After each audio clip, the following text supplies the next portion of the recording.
الحمد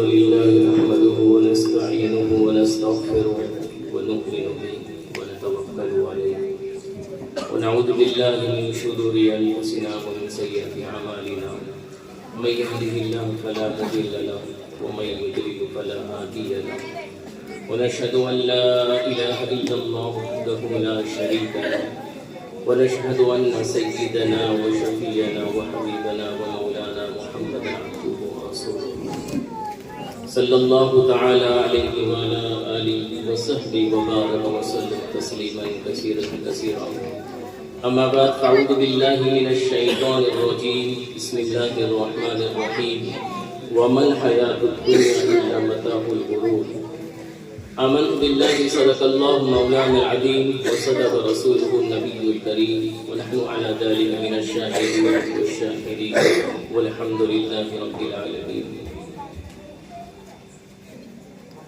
قابل احترام ہمارے مفتی صاحب اور تمام علماء اور میرے عزیز ساتھیوں، بزرگوں، دوستوں، پردہ نشین، میری ماں اور بہنوں، درود شریف پڑھیں.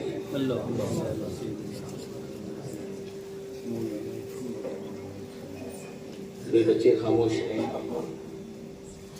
ماشاءاللہ مفتی صاحب نے ابھی ساری باتیں بیان کری. یہ ساری باتیں ہماری اپنی کامیابی کے لیے.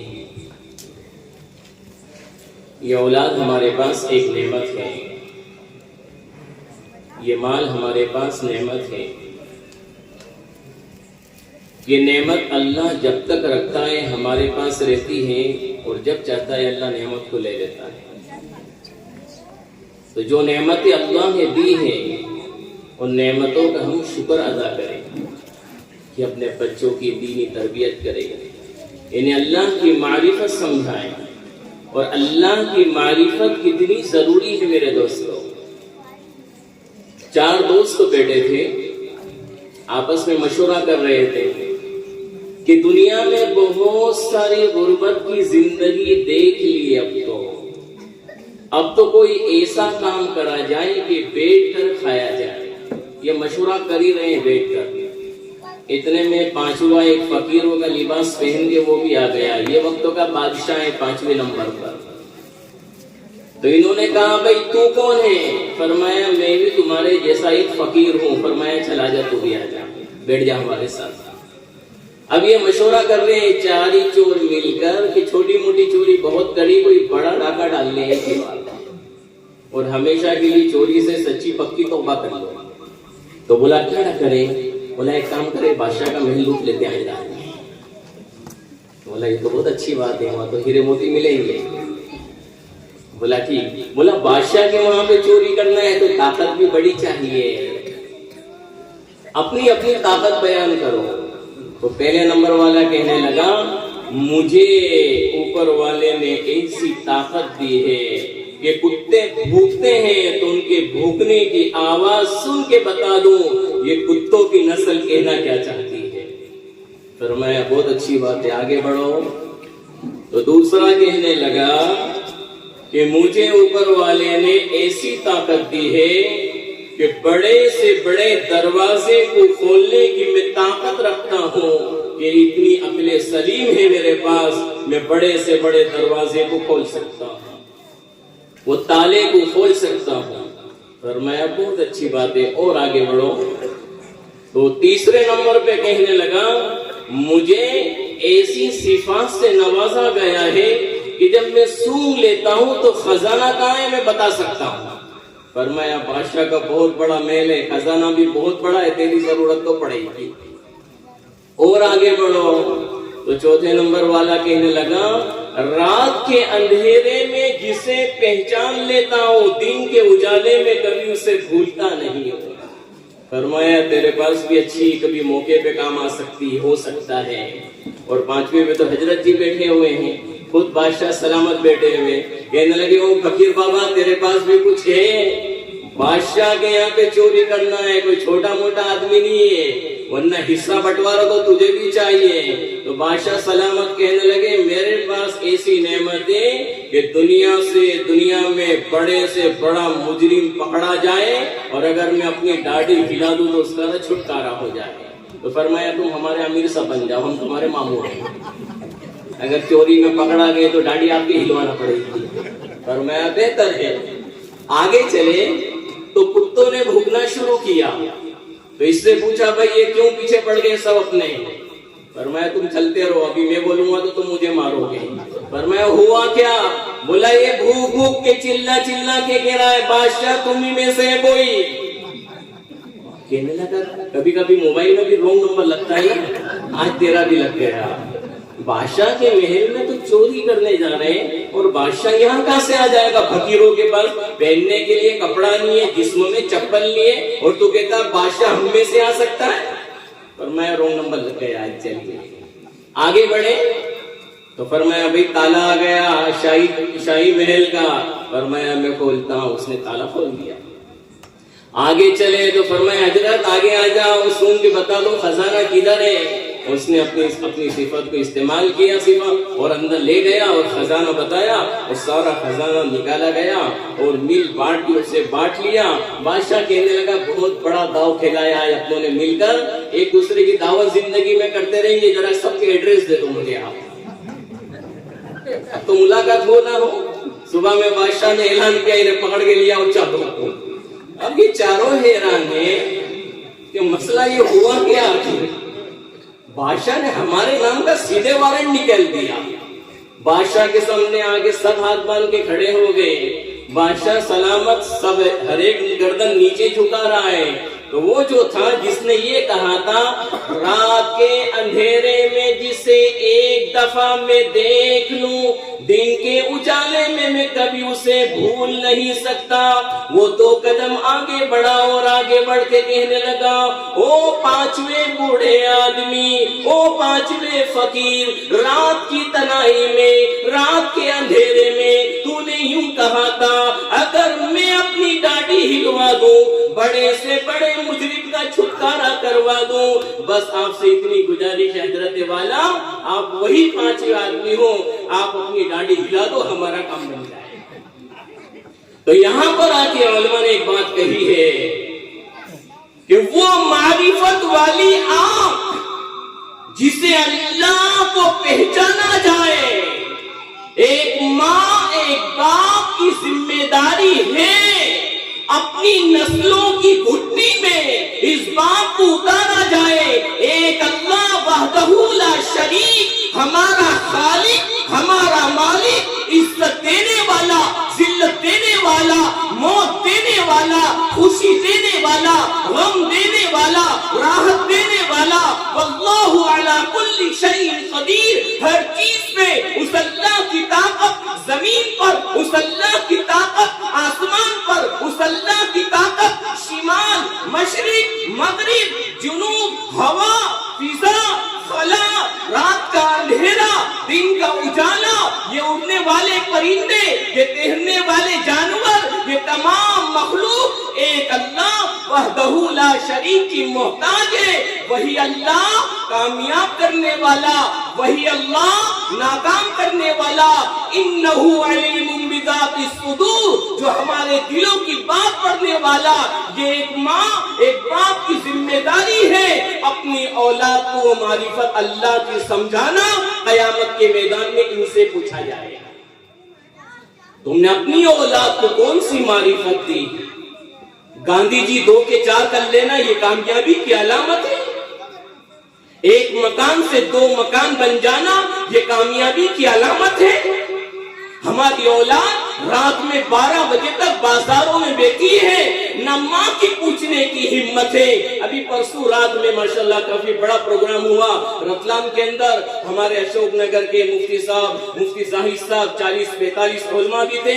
ایک ساتھی آگے بڑھے بات شروع کرنے سے پہلے اور مجھے کہنے لگے مولوی صاحب جس سٹی میں آپ بیٹھے ہو چوراہے پر, یہاں پہ رات کی 3 بجے تک جوان آوارہ گھومتا ہے. برا مت ماننا, ہماری بستی میں بھی 1 بجے گھر پہ جا رہا ہوگا ہمارا جوان.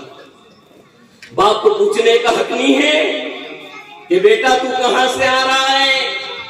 حالانکہ حدیث تو یہ کہہ رہی ہے میرے نبی سے پوچھا گیا، ترمذی شریف کی روایت ہے، من نجات، اللہ کے نبی صلی اللہ علیہ وسلم دنیا آخرت میں نجات کا ذریعہ کیا ہے؟ آپ نے فرمایا فقال املک علیک لسانک، اپنی زبان کی حفاظت کر۔ آج اس زبان نے دل توڑ دیے، بھائیوں کو جدا کر دیا، بہنوں کو جدا کر دیا۔ ہماری اولاد بھائیوں کے جھگڑوں میں بولتی ہے، ارے حق تو یہ کہتی ہے شریعت اپنی اولاد کو بٹھا دے، اے میرے بیٹے ابھی تیری عمر تو 15 سال کا ہوا ہے، میں ایک ماں کی کوکھ سے پیدا ہوئے ہمارے بھائی اور ہماری بہن، ہمارے بیچ میں نہ اتفاقی نہ ڈال، چاہے وراثت کم ملے میں اس بات پر راضی ہوں، لیکن ہمارے خون کے رشتے ٹوٹے میں اس بات پر راضی نہیں ہوں۔ بخاری شریف کی روایت ہے، لا یحل لمسلم ان یہجر اخاہ فوق 3 لیال، کسی مسلمان کے لیے جائز نہیں وہ 3 دن سے زیادہ آپس میں بات چیت بند کرے۔ جب مسلمان کے لیے جائز نہیں وہ 3 دن سے زیادہ آپس میں بات چیت بند کرے، تو ایک ماں کی کوکھ سے پیدا ہوا بھائی، ایک ماں کی کوکھ سے پیدا ہوئی بہن، شریعت کیسے اجازت دے سکتی ہے کہ تو دنیا کی چند کوڑیوں کے خاطر بات چیت بند کر دے؟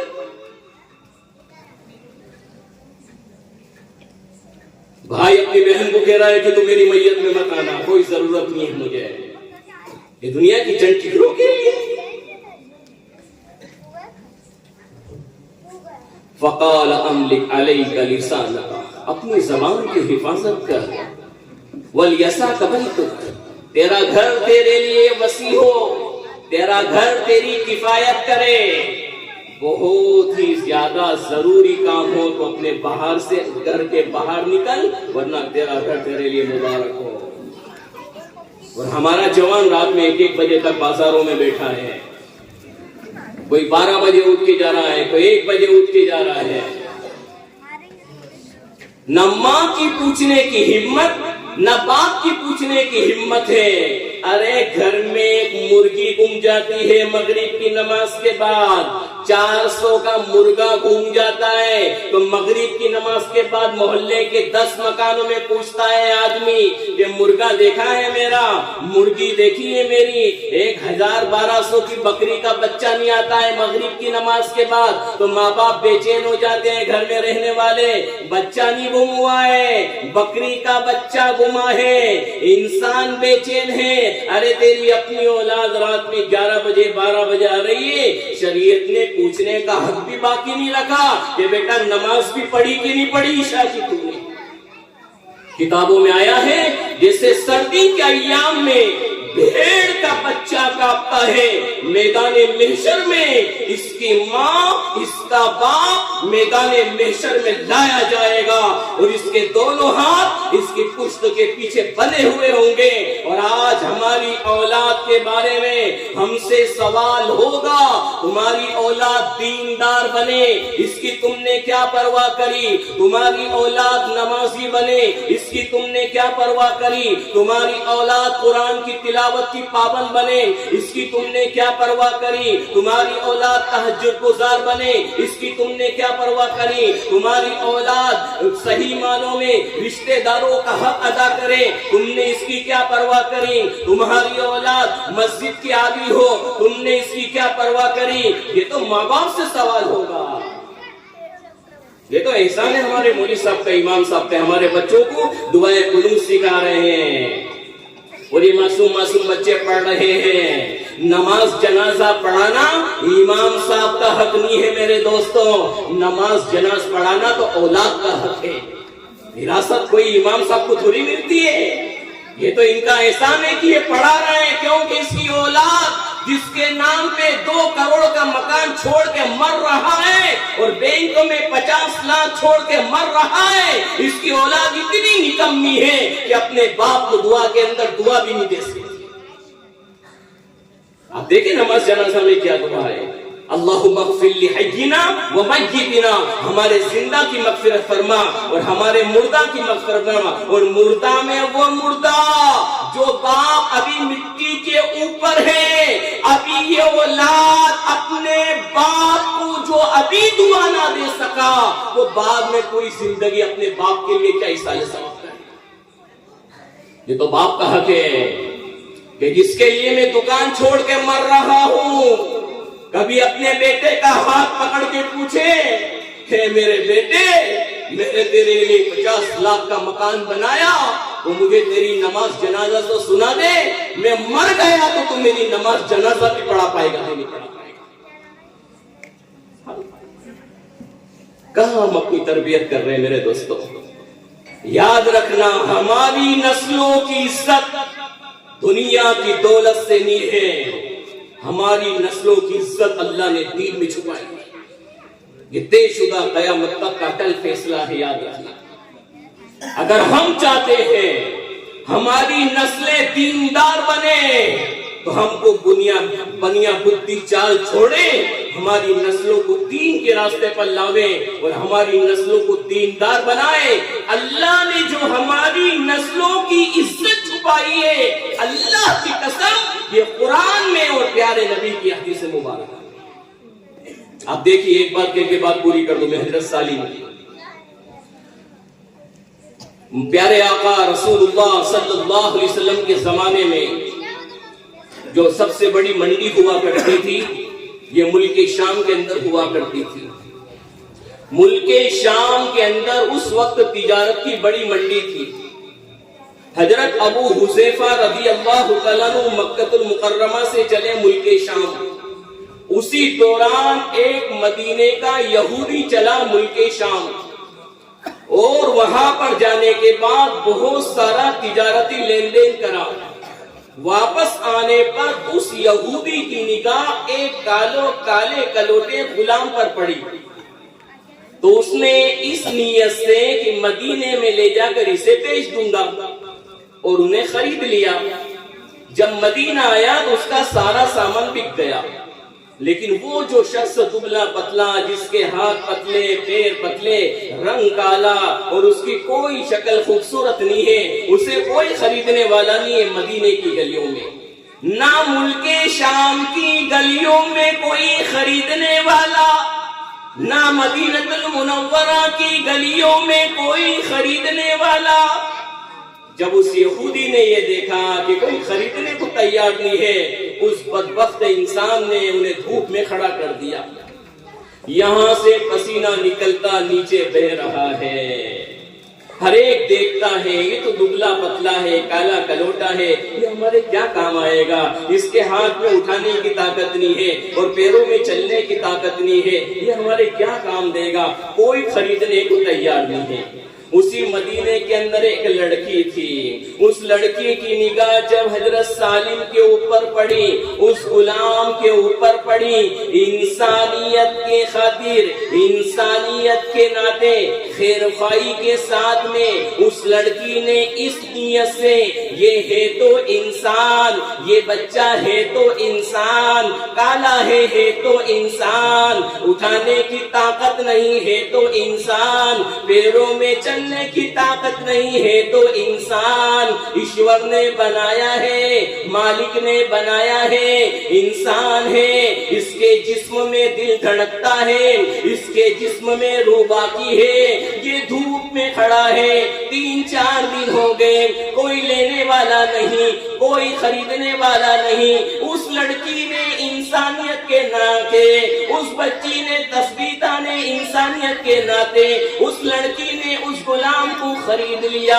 حضرت ابو حذیفہ رضی اللہ تعالیٰ عنہ اس وقت تک کلمے میں نہیں تھے، ملک شام سے چلے، مکہ المکرمہ آئے، آپ نے وہاں چند دن کا قیام کیا۔ جب آپ کے کانوں پر یہ بات آئی، مدینے میں ایک لڑکی ہے جس نے انسانیت کے ناطے، خیر خواہی کے ناطے ایک کالے کلوٹے دبلے پتلے شخص کو خریدا ہے۔ حضرت ابو حذیفہ مکے کے بڑے تاجر تھے، انہوں نے اپنی شادی کا پیغام اس کے گھر پہنچایا۔ جب اس لڑکی کے ماں باپ نے نام سنا، ابو حذیفہ مکے کے بڑے تاجر ہیں، وہ ایک ہی میں راضی ہو گئے، ہم تیار ہیں اس بات پر، ہماری بیٹی ان کی زندگی کے لیے دیتے ہیں۔ آپ کی شادی ہوئی، نکاح ہوا، آپ نے ایک ہفتہ وہیں پہ قیام کیا۔ جب آپ مکے کے لیے آنے لگے، آپ کی بیوی ساتھ میں آئی، بیوی کے ساتھ وہ غلام بھی آیا جسے ملک شام میں کوئی خریدنے والا نہیں، جسے مدینے کی گلیوں میں کوئی خریدنے والا نہیں۔ حضرت عثمان غنی رضی اللہ تعالیٰ عنہ، حضرت محمد صلی اللہ علیہ وسلم کے داماد، اور حضرت ابو حذیفہ، ان میں جگری دوستی تھی، گہری دوستی تھی۔ حضرت عثمان نے اپنا رخ موڑ لیا۔ حضرت ابو حذیفہ کہنے لگے، اے میرے عزیز، تو میرا دوست ہے، مجھے دیکھ کے راستہ کیوں بدلتا ہے؟ فرمایا تمہارا راستہ کچھ اور ہے اور میرا راستہ کچھ اور ہے۔ فرمایا کیا بات ہے؟ فرمایا حضرت محمد صلی اللہ علیہ وسلم کے ہاتھ میں دے چکا ہوں۔ فرمایا دوست تو دوستوں کے ساتھ ہوتا ہے، اس لیے میرے عزیزوں اپنے بچوں کی فکر کرو، ہمارے بچے کن لوگوں کے ساتھ اٹھنا بیٹھنا کرتے ہیں۔ اگر یہ بے نمازی کے ساتھ ہیں، ہمارے بچے بے نمازی بنیں گے۔ ہمارے بچے دینداری کے ساتھ ہیں اور ان کے دوستوں کی صحبت دینداری ہے، جو اللہ کا قرآن پڑھتی ہے، جو نماز کی پابند ہے، جو آنکھوں کی حفاظت کرتی ہے، تو ہماری نسلیں بھی دیندار بنے گی۔ ابو حذیفہ کہنے لگے، اچھا عثمان، جب تو نے کہا لا الہ الا اللہ محمد رسول اللہ، تو میں بھی کہتا ہوں لا الہ الا اللہ محمد الرسول اللہ۔ گھر پہ آئے تو آپ کی بیوی سے بات چیت کریں۔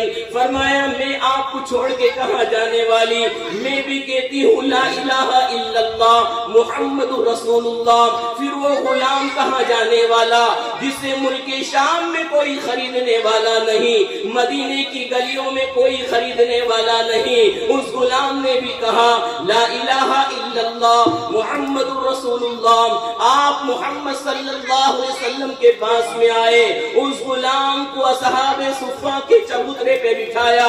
کتابوں میں لکھا ہے آپ نے قرآن کے اوپر ایسی محنت کری، میرے دوستو دنیا کمانے پر وہ مقام نہیں مل سکتا، دنیا کی چودراہٹ لے لینے سے وہ مقام نہیں مل سکتا۔ اللہ نے وہ مقام حضرت سالم کو دیا ہے۔ حضرت عمر رضی اللہ تعالیٰ عنہ سفر میں ہے، نماز پڑھانے کا وقت آیا، امیر المومنین عمر بن خطاب کہنے لگے سالم کے اندر وہ صفات موجود ہے کہ سالم ہمارے امام بنیں گے اور عمر بن خطاب ان کا مقتدی بنے گا، جسے ملک شام میں کوئی لینے والا نہیں، بیٹا خاموش، جسے مدینے کی گلیوں میں کوئی لینے والا نہیں۔ حضرت عمر انہیں کہہ رہے ہیں کہ تم ہمارے امام بنو گے اور عمر تمہارا مقتدی بنے گا۔ ایک دفعہ عائشہ رضی اللہ تعالیٰ عنہ کمرے میں جانے میں لیٹ ہو گئی، میرے نبی نے پوچھا ہے عائشہ کیا بات ہے لیٹ ہو گئے؟ فرمایا اللہ کے نبی صلی اللہ علیہ وسلم آپ کی امت میں سے کوئی جوان ایسا قرآن پڑھتا ہے، جب وہ قرآن میں نے سنا اللہ کے نبی میری روح کانپ گئی، میرا دل جھوم اٹھا، میرے نبی کا ہاتھ پکڑا میری ماں نے، فرمایا اللہ کے نبی آپ بھی آئیے۔ پیارے آقا رسول اللہ صلی اللہ علیہ وسلم نے حضرت سالم رضی اللہ تعالیٰ قرآن پڑھ رہے تھے، آپ کی آنکھوں میں سے آنسو ٹپکا، آپ نے ہاتھ اٹھا کے فرمایا اللہ تیرا شکر ہے میری امت میں تو نے ایسے لوگ پیدا فرمائے جن کا قرآن دنیا والے سنتے ہیں، لیکن یہ سالم تو ایسا قرآن پڑھتا ہے جس کا قرآن اللہ تیرے فرشتے بھی سنتے ہوں گے۔ یہ عزت اللہ نے قرآن کے ذریعے سے کی ہے میرے دوستوں۔ اگر ہم چاہتے ہیں کہ ہماری نسلیں دیندار بنے تو ہمیں چاہیے میرے دوستوں ہم اپنی نسلوں کو دیندار بنائیں۔ یہ کیسے ہو سکتا ہے کہ ہمارا جوان اپنی جوانی کو برباد کر دے؟ ایک جگہ میں بنگلور گیا بیان کے لیے، شادی کے پروگرام تھا، تو اگلے دن سورت میں پروگرام تھا ہمارے کامران کے یہاں پر. تو جو ساتھی 1:30 بجے کا فلائٹ تھا بنگلور سے حیدرآباد وایا سورت، وہ مجھے چھوڑنے آیا. تو میں نے گاڑی میں کہا کہ آج تو پوری رات آپ کی خراب ہو گئی، فجر تک واپس پہنچو گے اپنے مقام پر. وہ کہنے لگا مولوی صاحب ہم تو سوتے ہی ہیں صبح صبح روزانہ. جس قوم کے بیٹے پوری رات جاگ رہے ہوں اور جس قوم کی بیٹیاں اپنے گھروں میں رات میں 2 بجے تک یہ ننگے ناچ گانے دیکھ رہی ہو، وہ قوم کے بیٹے اور بیٹیاں فجر کی نماز پڑھ لیں گے؟ وہ تہجد میں اللہ کے سامنے کھڑے ہو کے آنسو گرا لیں گے؟ ارے جو نبی ہماری ماں سے بھی زیادہ رویا ہو اور جو نبی ہمارے باپ سے بھی زیادہ رویا ہو. عشاء کی نماز پڑھ کے پیارے آقا اپنے کمرے میں جاتے تھے، کتابوں میں آیا، اور آپ نیت باندھتے تھے، اور جو رونا شروع کرتے تھے حضرت بلال رضی اللہ تعالیٰ عنہ آنکھ کے کہتے تھے اللہ کے حبیب صلی اللہ علیہ وسلم صبح صادق کا وقت قریب ہے. کس کے لیے؟ اس امت کے جوان کے لیے جس کے پاس فجر پڑھنے کا ٹائم نہ ہو، اس امت کی جوان بیٹی کے لیے جس کے پاس فجر میں اٹھنے کا ٹائم نہ ہو. میں تو اپنا کہتا ہوں میرے دوستو کہ میں مروں نہ میں تو میرا بوڑھا باپ اور میرے معصوم بچے اور میری جوان بیوی میری میت کو پکڑ کے جتنا نہیں روئیں گے. اللہ کی قسم محمد صلی اللہ علیہ وسلم اس امت کے بیٹے اور بیٹیوں کے لیے رو گئے. کہاں جا رہے ہیں ہمارے جوان؟ جس جوان کے لیے پیارے حبیب پوری رات روئے، آج یہ جوان موبائل میں برباد ہو رہا. ہمارے گھروں میں ننگے ناچ گانے دیکھے جا رہے ہو اور کوئی ہماری جوان بیٹیوں کو سمجھانے والا نہ ہو.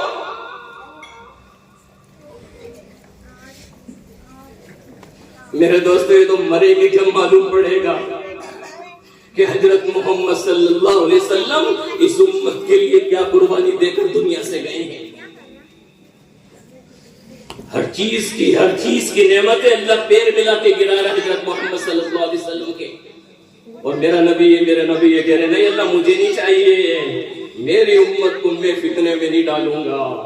نہیں اللہ نہیں، میری امت بڑی بھولی بھالی ہے.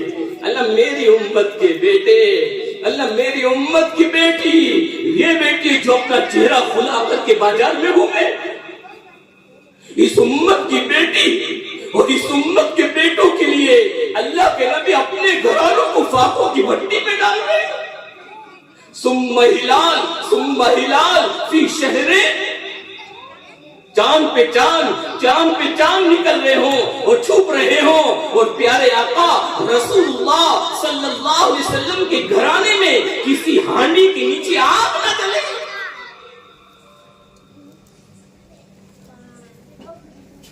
کبھی تصور کرنا کونے میں بیٹھ کر، ابھی رمضان آنے والے ہیں، اگر ایک روزہ ہم نے رکھا، ایک روزہ، اور ہمارے گھر میں کھانا نہ بنے، ہماری پیشانی ساتویں آسمان پہ چڑھ جائے گی. بیٹا چپ کر لو. ایک روزہ رکھے ہم، ایک روزہ، اور شام کو گھر پہ آؤ کھانے کے لیے کچھ نہ ملے پانی کے سوا. بہن فاطمہ اما عائشہ رضی اللہ، بہن فاطمہ اما عائشہ کے گھر گئی. آپ کے عالیشان مکان نہیں تھے، ابھی وقت نہیں اتنا کہ سیرت بیان کروں میرے دوستوں. ٹاٹ کے پردے ڈلے ہوئے تھے، ٹاٹ کے پردے میرے نبی کے گھر پر. باہر سے آواز دی کون ہے؟ فرمایا ابا جان فاطمہ ہے. حدیث میں اکریموا اولادکم، اپنی اولاد کو عزت دو. میرے نبی نے فرمایا، اکثر تو یہ ہوتا تھا کہ اللہ کے نبی خود اٹھتے تھے، بہن فاطمہ کا ہاتھ پکڑتے تھے اور ادب سے محبت کے ساتھ لاتے تھے اور شفقت کے ساتھ بٹھاتے تھے اپنی بیٹی کو. آپ نے فرمایا عائشہ فاطمہ آئی ہے، فاطمہ کو اندر لے لو. جنت کی عورتوں کی سردار ہے میری بہنوں، قیامت تک کی آنے والی عورتیں بہن فاطمہ کے جھنڈے کے نیچے ہوگی. میرے نبی کے سامنے آ کے میری بہن لیٹ گئی. سوا لاکھ نبیوں کے امام، گنبد خضرا والے، کالی کملی والے، سنہری جاری والے نبی، سلام ہے اس نبی پر میرے دوستو جس نبی کو خزانوں کی چابیاں دی جا رہی ہو، اور اس امت کے بیٹے جن کو فجر پڑھنے کا ٹائم نہیں ہے، رمضان کے روزے رکھنے کا ٹائم نہیں ہے، اتنا لمبا سوچ رہا ہے میرا نبی، اتنا لمبا، نہیں اللہ مجھے نہیں چاہیے پورا کے پہاڑ، یہ میری امت کے بیٹا بیٹی فتنے میں پڑ جائیں گے۔ اور حال کیا ہو رہا ہے؟ بہن فاطمہ آگے بیٹھ رہی ہے، ایک مندیل نکالا، رومال کا ٹکڑا نکالا، اس رومال کے ٹکڑے میں آدھی روٹی کا ٹکڑا بندھا ہوا ہے، چکن چلی نہیں ہے، چکن مسالہ نہیں ہے۔ ایک ساتھی کہنے لگا مولوی صاحب دنیا میں چکن سے 600 آئٹم تیار ہوتے ہیں، اتنی ویرائٹیاں دنیا میں، آدھی روٹی کا ٹکڑا ہے۔ میرے نبی نے پوچھا بیٹی فاطمہ یہ کیا ہے؟ فرمایا ابا جان حضرت علی کچھ مال لائے تھے، کچھ روٹی بنی تھی ابا جان، حضرت علی نے اپنی روٹی کھا لی ابا جان، حضرت حسن نے اپنی روٹی کھا لی ابا جان، حضرت حسین نے اپنی روٹی کھا لی ابا جان، آپ کی بیٹی فاطمہ کھانے بیٹی تھی ابا جان، ابا جان آدھی روٹی میں نے کھائی اور مجھے اچانک خیال آیا میرے باپ نے کھانا کھایا کہ نہیں کھایا معلوم نہیں۔ اللہ کے نبی صلی اللہ علیہ وسلم جیسے آپ کا خیال آیا کہ وہ آدھی روٹی کا ٹکڑا کپڑے میں لپیٹ کے آپ کے لیے لے کر آ گئی، میرے نبی نے روتے ہوئے فرمایا او میرے جگر کے ٹکڑے فاطمہ آج 3 دن ہو گئے تیرے باپ کے پیٹ میں ایک لقمہ نہیں اترا۔ اس امت کے جوان کے لیے یہ فجر نہ پڑھ سکے، اس امت کی بیٹی کے لیے جو نماز سے دور، قرآن سے دور، اپنی اولاد کو دینی تربیت سے دور،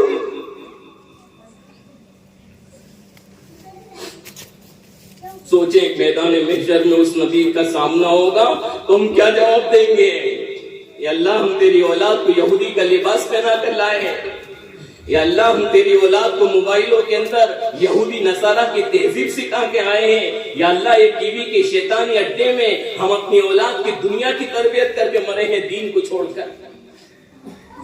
میرے دوستو ہم تو امتحان کی جگہ میں ہیں، اس لیے زندگی میں جب دین ہوگا تو یہ دین ہمیں صحیح راستے پر چلائے گا، اور اگر زندگی میں دین نہیں ہوگا تو ہم بھی گمراہ ہوں گے، ہماری اولاد بھی گمراہ ہوگی، اور یہ ہماری ماں بہنیں بھولی بھالی بیٹی ہے، یہ ہمارے گھر کی نوکرانیاں نہیں ہے میرے دوستو، جو ہمارے برتن دھوئے، ہمارے کپڑے دھوئے، وہ 20 سال کی عمر میں ہمارے گھر میں آتی ہے اور 90 سال کی عمر میں بڑھاپے میں بوڑھی ہو کے مر جاتی ہے۔ کبھی ان کا ہاتھ پکڑ کے ہم نے پوچھا کہ اللہ کی بندی تو میرے نکاح میں ہے، تیری دعائیں قنوت تو سیدھا سنا دے۔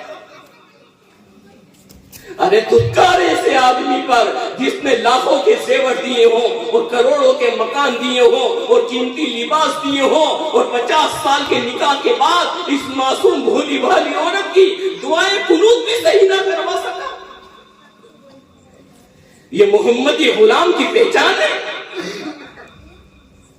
ارے جب دینداری ہوتی ہے میرے دوستو یاد رکھیں، ابھی موضوع نہیں ہے کہ مستورات پہ لمبی بات کریں، جب دینداری ہوتی ہے دینداری تو پھر حکومت، ایک بات کے بعد پوری کر دوں گا سب میں، حکومت کی کرسی پہ بیٹھنے والا اتنا بڑا بادشاہ ہارون رشید، ایک بیوی کا نام اس میں سے زیب النساء، اپنے محل کمرے خاص میں چوٹی کروا رہی ہے، اچانک محل کا خادم اس کمرے میں اپنا چہرہ داخل کرتا ہے اور گھبرا کے باہر آتا ہے، ملکہ کی نگاہ اس پر پڑ گئی اور وہ گھبرا کے باہر کھڑا ہے۔ ملکہ نے خادمہ کو حکم دیا، اے بہن باہر جا کر دیکھو، دروازے کے باہر کوئی خادم کھڑا ہے۔ خادمہ گئی اور باہر جا کے دیکھتی ہے ایک خادم سر جھکائے ہوئے، ہاتھ باندھے دروازے کے باہر کھڑا ہے۔ فرمایا ہاں ملکہ ایک شخص کھڑا ہے۔ ملکہ نے اپنے آپ کو درست کیا، فرمایا اندر بلاؤ۔ فرمایا دیکھ بھائی، جب بھی کسی کے کمرے میں جائے کھٹکھٹا دو، کھکار دو، اشارہ کر دو۔ میرے دوستو ہماری شریعت تو اتنی باریک ہے، باپ کو بھی اجازت نہیں ہے کہ جس کمرے میں جوان بیٹی سو رہی ہے اس کمرے میں کوئی بھی سامان لینے بے دھڑک چلا جائے۔ اس کی بیٹی کیسی سو رہی اسے کیا معلوم؟ سگے بھائی کو اجازت نہیں کہ جہاں پر میری جوان بہن سو رہی ہے وہ کس حال میں سو رہی ہے اس کمرے میں اچانک جانے کی اجازت نہیں ہے۔ اسے اشارہ کر، اسے چوکن نہ کر۔ یہاں تک تفسیر میں لکھتے ہیں کہ تیری سگی بہن، تیری جوان بیٹی جب بالغ ہو جائے تو شریعت نے گھور کے دیکھنے کا منع کیا ہے، اور آج ہماری نسلیں کہاں جا رہی ہے بتانے کی ضرورت نہیں ہے میرے دوستوں۔ میں نے اپنی نظر سے دیکھا ایک پروگرام کے اندر، جیسے ایک وکیل آیا ہمارا ملکی بھائی، تو جوان بچی اس کے جا کے گلے ایسے لگی ہے جیسے اس کا کوئی رشتہ ہے اس سے، اور اس کا باپ اور اس کا بھائی وہیں کھڑا ہوا ہے۔ انہیں بولنے کی ہمت نہیں ہے کہ تو کیسے گلے لگ سکتی ہے۔ فیشن کا دور ہے، ٹیکنالوجی کا دور ہے، یہ تو جب یہاں پوچھی پکڑی جائے گی جب معلوم پڑے گا۔